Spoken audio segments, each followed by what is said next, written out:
Hey guys, I'm Props, and today I'm going to show you how I made a 1/8 scale Wheatley from Portal using my 3D printer and some resin. If you guys want the files for this, I have the links to them in the description. It's just a couple of pieces that you print out and then glue together for assembly. I first went through and printed all these pieces out on my Ender 3 Pro and then did a quick test fit to make sure everything fit together.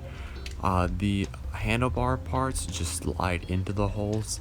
PLA should have enough give that it is able to bend, but I'm not sure if you printed it in ABS or something if it would. I don't know, let me know, try it out. I then went through and covered the whole thing in some Bondo Spot Putty. This stuff is just a chemical filler, so it dries pretty fast if you apply it in thin layers. Like I'm talking 15, 20, 30 minutes between layers. So it's pretty nice, a lot better than like spackle or something. Even though those are not toxic, this stuff is toxic and you need to wear a respirator and gloves and everything involved with messing with toxic chemicals. But it's pretty handy to have for like smaller projects like this, or for filling in small imperfections and stuff. I typically use it just to finish up my props.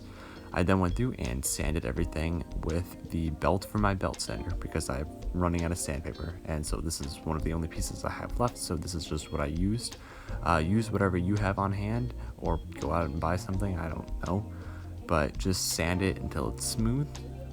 Pretty self-explanatory. Just go through and rub it around in a circle or square, however you sand, until it's all nice and smooth. You might have to fill it a few times, and yeah, it's pretty easy. I did go through and wet sand it a little bit just to get it even smoother than dry sanding.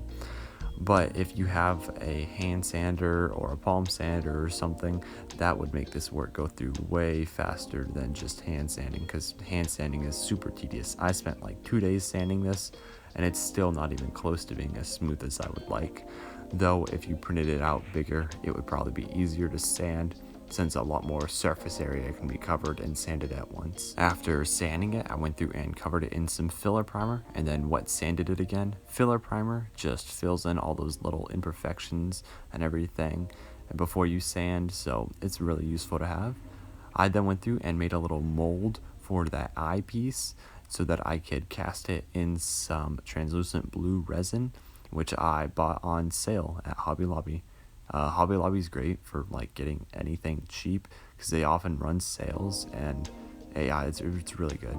So I made a silicone mold first and then went through and mixed up my A and B resin, or my A and B mixtures of my clear resin, and then mixed in a little bit of blue dye just to get it to have a little bit of a blue tint. I also put a piece of mirror film behind the resin, so on the bottom of the casting, so that it would have a mirror behind it, and so that all the light would reflect out and kind of give it a better eye look. You want to make sure like no dust or anything gets in your resin, because the first time I mixed this up, some Bondo sanding dust got in the mixture and kind of polluted it, and it wasn't as clear as I wanted, so I had to go through and mix it again. And after you're done mixing it, you can go through and pour it in your mold and then let it cure for the amount that it needs to cure for. In this case, it only had to cure for about 6 hours because it was about 1/2 inch deep, and the deeper and more resin is in something, the faster it cures, because it's an exothermic process, meaning that it gives off and needs heat. Once that's done, and while it's curing, I went through and painted all the little black and silver details that Wheatley has on his body, just using some gloss acrylic paint. After everything had dried, I went through and glued all the pieces together, just making sure that they all fit first, and then going through and gluing them with some super glue and super glue accelerant.